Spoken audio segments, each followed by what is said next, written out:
Hey, this is Natasha Nurse, and I'm really excited to be speaking with Sherry Sims. She is so many different things. Okay, so let's get through it. She's a career strategist, she's a leader and influencer, the founder of Black Career Women's Network, and native of Oklahoma City. She decided after working 12 years in the human resources industry as a corporate recruiter and HR generalist for corporations such as CVS Pharmacy, AT&T, and Time Warner, she desired to utilize her experience in a different way and made the transition to becoming a career strategist and discovering a new passion for helping people strive for career success and specifically working for and working with Black women. How are you, Sherry? I am doing great. How are you, Natasha?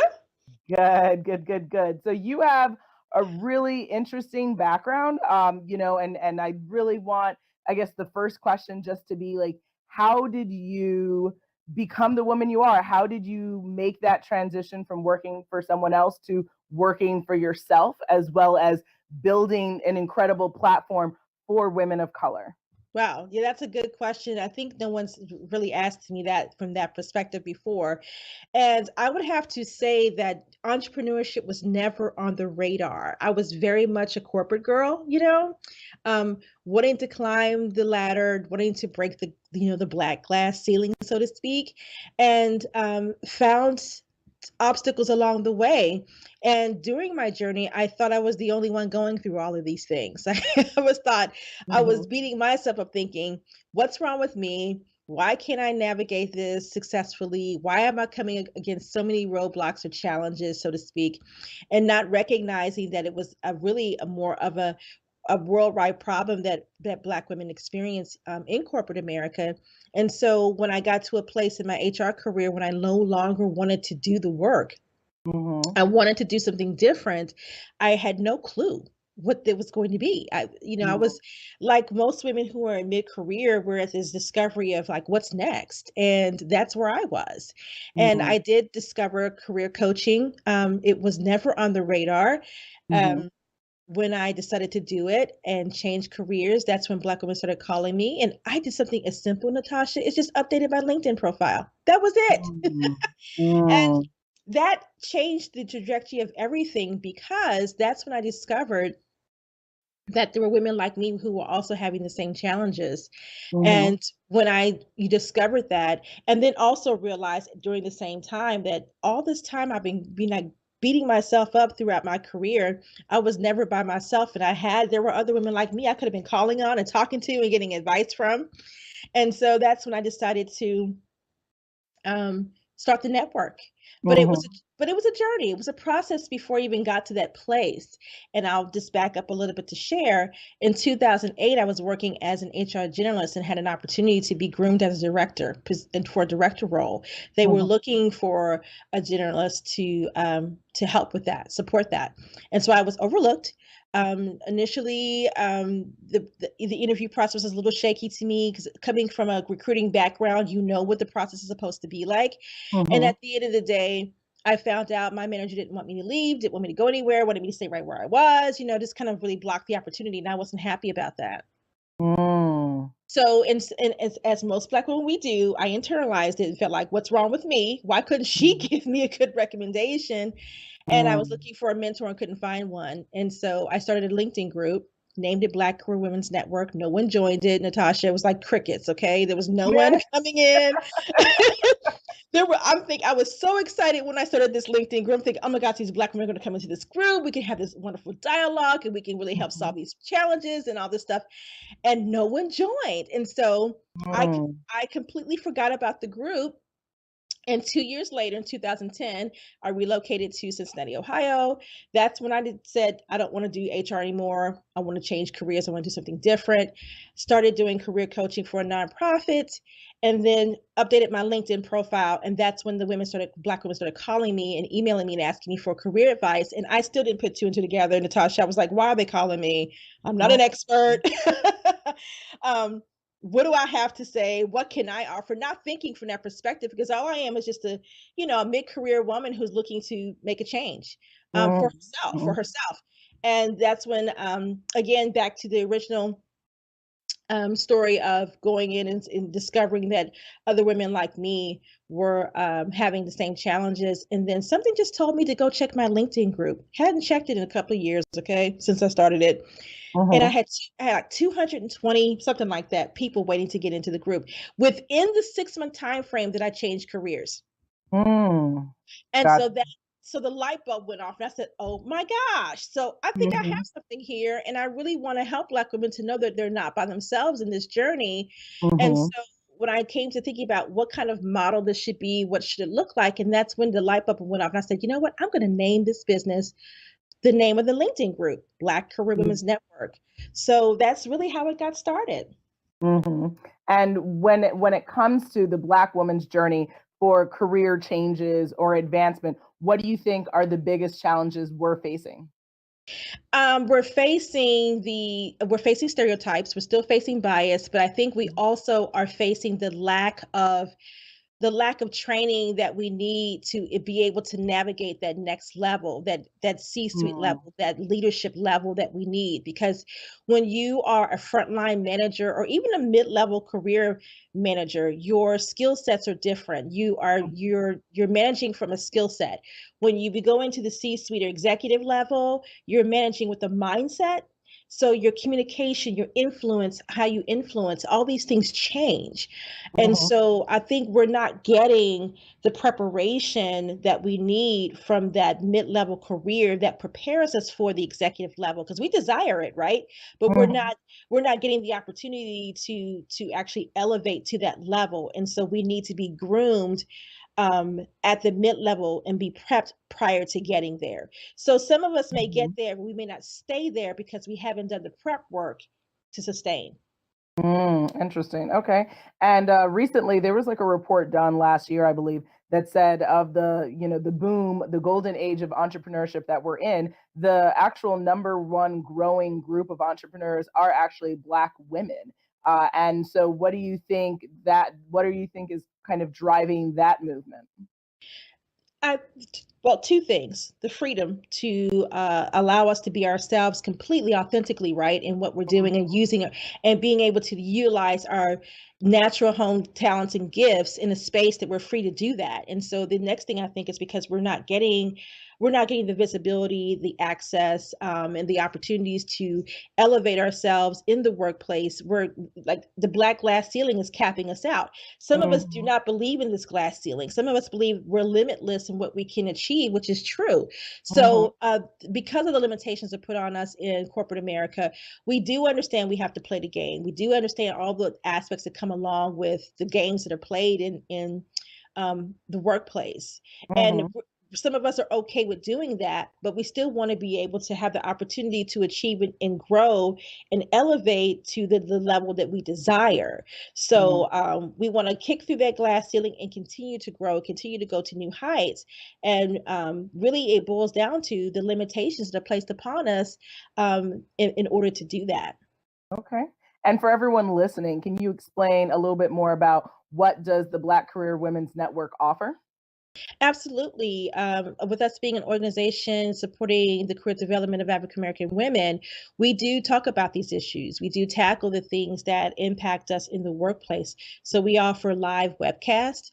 We have a Mhm, podcast. We have workshops, annual conference. We also do local events, coaching. We also offer coaching as well for women, and leadership training. So these mhm, are important things that can help to give you equip you with the things you need necessary to move to the next level. And because sometimes you're not going to be able to get that from your current employer. So it's mhm. still your responsibility to, to grow for yourself. Gotcha. And is the woman coming to you, is she primarily based on who you have in your network, or is she already like maybe mid-size and like middle stage of her career, or do you also offer resources for up and coming Black women, right, who are coming out of college and they are still even just on like step one of like, what do I do now? Yes. Now, what's the beauty of our of BCWN is that we attract women from every level in their career. So Okay. it's someone who is a college grad who's just now starting their career, all the way up to C-suite who's looking to give back, mentor or Mm-hmm. coach.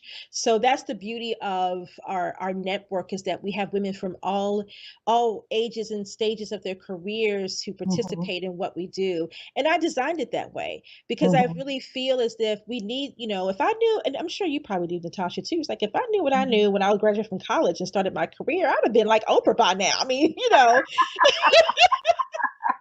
Yes.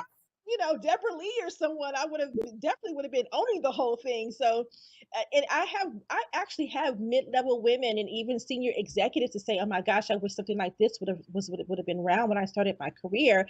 There's so Mm, many lessons I probably would have been able to, maybe kind of not have learned the school of hard knocks on had I had this information before. And so that's the reason why a lot of executives do give back to us in mhm, terms of being able to coach and mentor is because they understand that and they want our young Black women not to make the same mistakes they did or mm. experience the same things they did in terms of their trajectory of getting to where they are now. Interesting. Absolutely. No, I completely agree. I mean, my journey has been interesting. I actually started. I went to college, Penn State, woo, to be a vet actually, and got there and witnessed a pig get slaughtered in front of me, and that was very traumatic. And in addition to the dissections that I had to do, I said, "Oh, nope. I think I want to play with puppies and kittens. I don't want to cut them open." And so I had to shift gears, pivoted, went down the direction to law school, actually. But then we had the economy played a funny game with all of us. And Yes. Yes, it's good for that. the struggle was real, and then I had to kind of figure out what I was going to do, and I went down a non-traditional path before landing into entrepreneurship, which kind of how you talked about it gives me the freedom that I thought I never could have before, and it gives me the ability to be authentic and not have limitations placed on you from other people, right? And I think that there's something really beautiful about entrepreneurship in that sense. And it's been a journey, but I think it's interesting to see also all these new women coming out and joining the pack and saying, I want to try something different. I want to pivot. I want to go in a different direction. Now, for you through your career, I guess what would you say has been your most meaningful lesson you've learned? My meaningful lesson, I would say that two things. One is to make sure that I'm continuously developing myself, being Mm, conscious and being strategic. I think that I never was one to get really comfortable in a position because I always wanted more. But we do have a lot of women who do get comfortable. And I think that they need to understand that you should be in a current role to get what you need for a certain amount of time and move on. I think once you get comfortable, then you're not growing and learning anymore because you're like, okay, I'm paying all the bills, I'm taking a few trips, I'm good. But then you need to be thinking about the future because in today's economy, jobs do not last. Your intentions to be there 5 years may be honorable, but it may not happen just mhm, because of how things are. So for me, I think being more strategic and really staying ahead of the game back then would have been great for me. And then also too, just being clear on mhm, the speed of how I do my work. I have a very interesting story about a huge mistake that could have cost a high profile company millions of dollars because of the mistake that I made. And luckily, because of the relationships I had with my manager and the leadership team, I was able to keep my job. But had I not been, if it wasn't for the relationships, even though I was great at what I did, I still mhm, made a huge mistake. It could have cost me my job. And so I always talk about mhm, making sure relationships are really strong within your organization. So if you do mhm. mess up, you still can come to work the next day and have a Yeah. job to keep growing. So yeah, relationships building is huge. Absolutely, I agree. I think it's important to learn more about yourself through other people and learn different opportunities. And also, so much of life. I mean, I know we all like to talk about success and getting to the next stage, but so much of that does include mistakes and Oh failures. And yes, right, they're not really mistakes or failures. They're teachable moments in our lives that we have to embrace and learn and keep it moving, right? Yes, those teachable moments can be also humble moments. And for me Mhm, at that point, I thought, oh my goodness, yes, I'm great at what I do, but this mistake could have cost me not only my job, but my career had it got out. My goodness. mhm, So, mhm, in terms of the reputation because of what I do. So it was, it definitely was something I felt that I needed to make sure that I slowed down enough to make sure I was being accurate, and not, sometimes slow and steady wins the race instead of feeling like you have to be the road runner and beat the guy next to you. So, it was a great mhm. lesson I learned. Absolutely. Okay. And how has your career and profession, everything been affected as a woman? As a woman, overall, I really didn't feel a huge impact in that because I worked with so many women. I think the women Mhm, impacted it more than anyone else. But as an entrepreneur, I will say now, embarking on this journey, that from a woman's perspective, being able, and I say this for the ones who may be seeking funding for their businesses at this stage, we just had mhm, a conversation about this yesterday on a panel discussion about how being a woman, but now being a Black woman in an entrepreneur who looks for funding for the business has been a challenge in terms of them taking you seriously or thinking that your business is viable for profitability and things like that, and having to defend that. So I do think from that perspective, that's been a challenge for me, is kind of being in this man's world when it comes to funding and really kind of speaking up and fighting for that. mhm, It's been a whole new ball game in terms of being able to for me to create a presence of not just leadership presence. When you're in corporate America is different, but being an entrepreneur, you have to kind of have a different type of presence, and present yourself completely different. And I think that's a whole nother way of a mindset in learning and kind of taking everything from corporate America and kind of putting that into your entrepreneurship journey in a different way. So that's been something for me as a woman. It has been something I've had to hone into about who I am as an entrepreneur versus a professional in the workforce, and mhm. bring that to the table as I continue to grow this business. Absolutely. And how has your journey been also affected as being a person of color, especially like purposefully and intentionally starting a business for other people of color, right? As opposed to, like LinkedIn or other women networks out there. You said, nope, I want to work with one woman and she's the Black woman. How has that journey been? You know what? You are asking some fantastic questions that no one asked me, Natasha. This is fantastic. I love it. So I'm so glad you asked me this because I do get a lot of people, and you know what? And I'm going to say it because it's the truth. Hmm. More African American people ask me, why do I focus specifically on Black women and not all women? I get Mm-hmm. that quite often. I don't get it from, non-minorities because they understand. I think they understand it more than we think they do. Hmm. So, or they may just could be afraid to ask. I don't know. I'm assuming.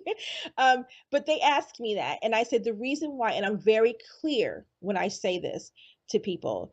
I say because Black women have different experiences in the workplace. We experience biases more than any other minority in the workplace as Black women. And we're talking over Asians, over Latinos. They, trust me, they have their own stereotypes and biases they deal with as well. But because we tend to navigate a little bit more, we have a lot more visibility in the workplace and have opportunities a little bit more Hmm. to reach that mid level than they do. From that perspective, it's we have a lot more stories, should I say. So Hmm. yeah, I specifically focus on them because our challenges are different, because we experience it different, we internalize it differently, and it impacts us differently. And I go Hmm. in to give examples of that. And so I'm very clear on the importance of this. And I also show this is not an isolated incident. There are Black women across this country who are experiencing the same exact or similar or variations of experiences in the workplace. So this is just not one particular personality. This is Hmm. Hmm. very, I mean, there's not a Black woman right now in the US at some stage in their career cannot give you a story of Hmm. something Exactly. they've experienced in the workplace. So again, that's why I do what I do. Okay. Now do you feel like given with what we see with like Time's Up or the Me Too movement, that for us to have our Black narrative, like kind of like what you're saying, to have that conversation have some type of bigger impact in mainstream media, where if we said a phrase or a certain thing that we can point to, where people don't have to constantly like essentially ask, or you have to justify what the Black experience is, like kind of like, like, oh, did that really happen, was she really stereotyped, or right, do you feel like what do we have to do to make it like common based knowledge that there is something like Black tax, or there is something that working hard and being overlooked just because that just wasn't the direction the company wanted to go in? I think it's slowly happening now. I remember when I started this organization back in 2013, or should I say active? I started in 2012, but we got active in 2013.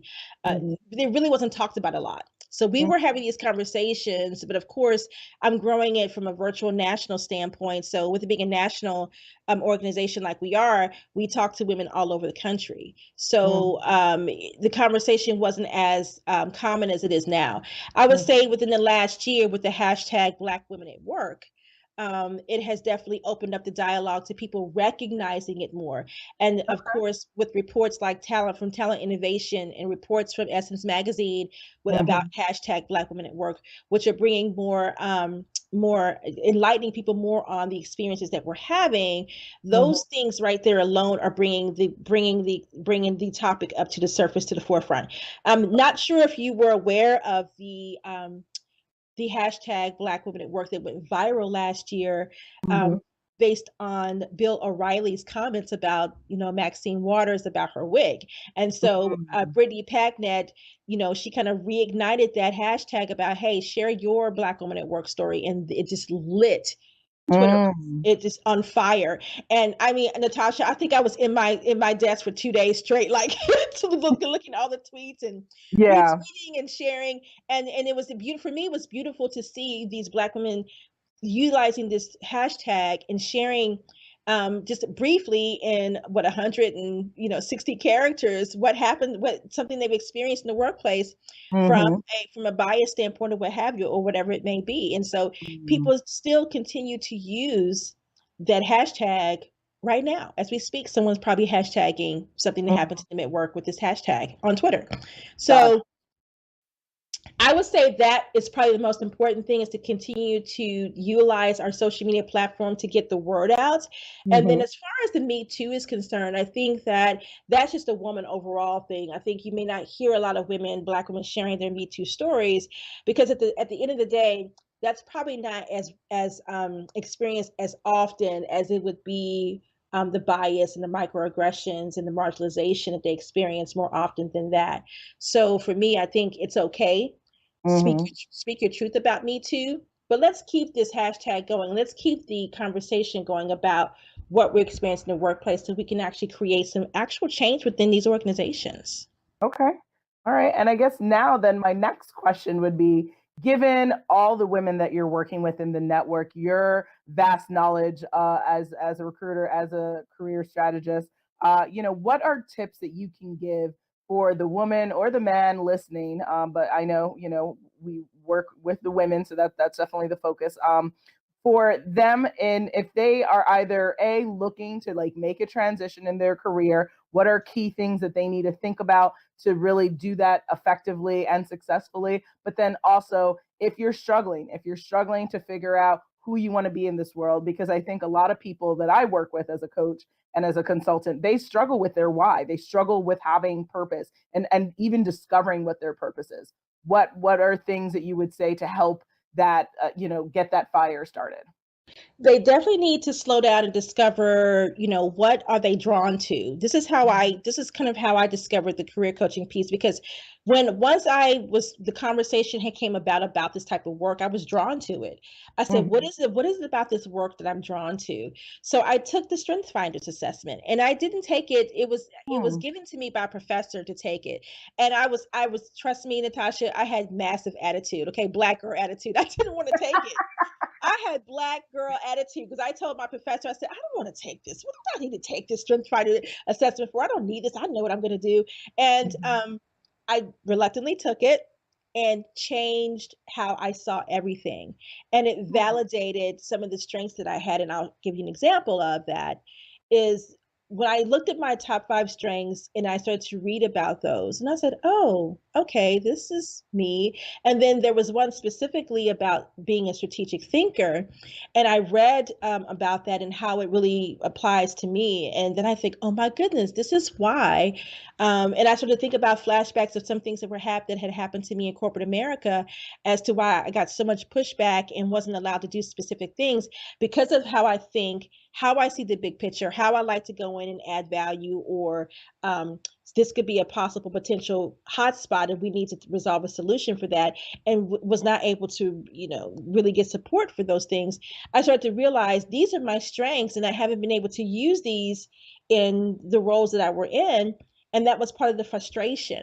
So Mm, taking the Strength Finder assessment helps you to get clear on what you are naturally good at, mhm, if you don't recognize those things about yourself. But then what happens is when you look at those things, you think, you know what, I can do that, or I have done that, and you think about how you use those strengths, then you can get clear. You have to know what you're good at, know what you're naturally good at, what things you develop through repetition, which is a skill.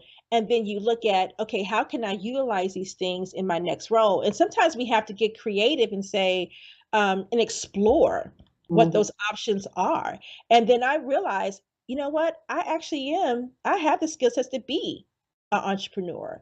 I'm mm. not really understanding that. So I would say start there. That's where I started, and it changed everything for me. It changed the perspective of who I felt like I was from a professional perspective, and then what I have to offer and give to the world. I love it. Okay. And everyone listening can clearly hear why you are a part of the Sisters on Fire IRL series, because you are unapologetically amazing. But how would you define the term sister on fire?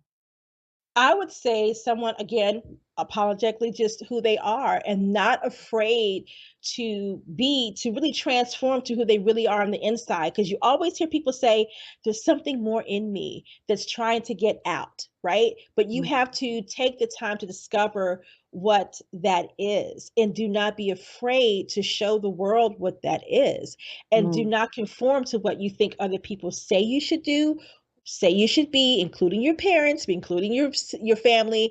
mm, You have to be who you're designed to be on the inside, and the only way you're going to do that is to take risk, and not and really just let it out. mm, And that means you may need to make a sacrifice. You might have to take a pay cut to take that fantastic job that's going to have you working, completely 100% in your natural gifts. You're going to get the money back eventually, but you have to start working in the joy of who you are, and not conform to what society says you should be doing. I love it. Okay. And who in your life were women that lived up to that definition? You know what? Oh, God, I love you. You have such great questions. Thank you. I'm going to be honest with you. In my immediate family, no one. Mm, For me, it was something that I knew that was inside of me, and mhm, it took a long time to get to a place to where I listened to that. And I will say this to anyone who's listening: when I discovered that this is what I should be doing in terms of BCWN, I was at a place in my life where I slowed down enough to listen. mhm, Listen to my gut, listen to the core of what it was trying to say to me. Because sometimes if we allow all the external things to take a hold of us, we miss the calling, we miss the opportunity to mhm, change the course of our lives if we do not slow down long enough to listen to the core of who we are on the inside. And what I mean by that is listen to your gut, your belly, your heart. If you feel excited about something when you talk about it, you probably should explore doing it. absolutely. I you love that. know, what's that fire in your belly? When you talk about it, you get so excited. And I know you guys can hear the enthusiastic in my stuff in my voice right now. This Mhm, is what I love to do. I love to help Black women when it comes mhm, to helping them to excel in the workplace, empowering them from that perspective. So, when you get charged up and fired up, when you talk about it, that is what you should be doing. I love it. Okay. So now for anyone listening and they are totally enthralled in this conversation as I am, what would be the best way that they can learn more about the network, learn more about ways that they can either join or support something that that you're offering, a service, a program, and then of course thirdly, do you have upcoming events or things that you definitely people should come, attend, watch, join, all the details?